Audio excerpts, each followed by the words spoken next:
Pop Philosophy Moment. Today, we're going to talk about this guy. So, even if you are a Star Wars fan, you may still not know who this is entirely.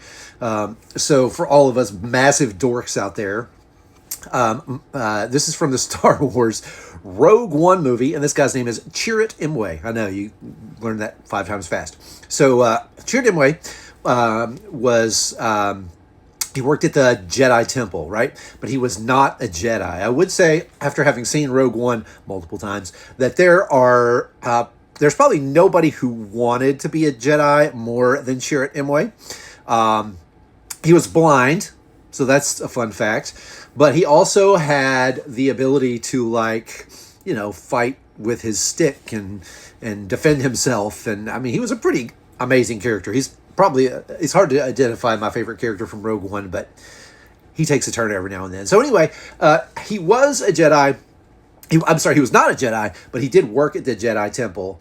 Not only did he work at the Jedi Temple, but in the canon of Star Wars, there was a period where the Jedi were wiped out.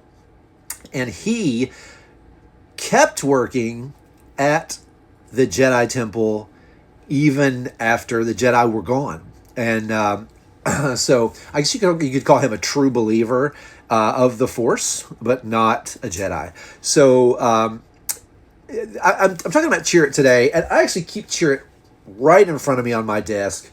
There are a few pops of particular significance that I keep right in the front of my desk, and he's one of them.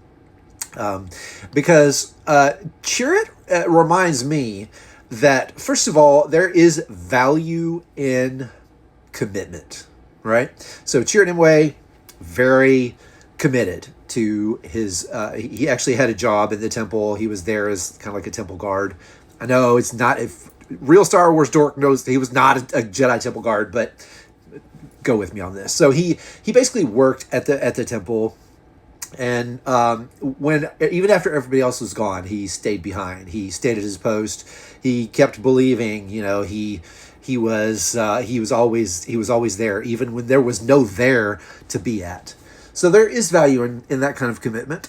But also, sometimes the people who are loyal to us may not be the people that we wish were, right? So maybe the person who stuck around in your life wasn't the person who you thought it was going to be. Maybe, maybe you were married to someone or in a relationship with someone, and of course that was the person that you wanted to stick around. Maybe they didn't stick around, but maybe there was somebody else. And maybe it was that weird friend that you have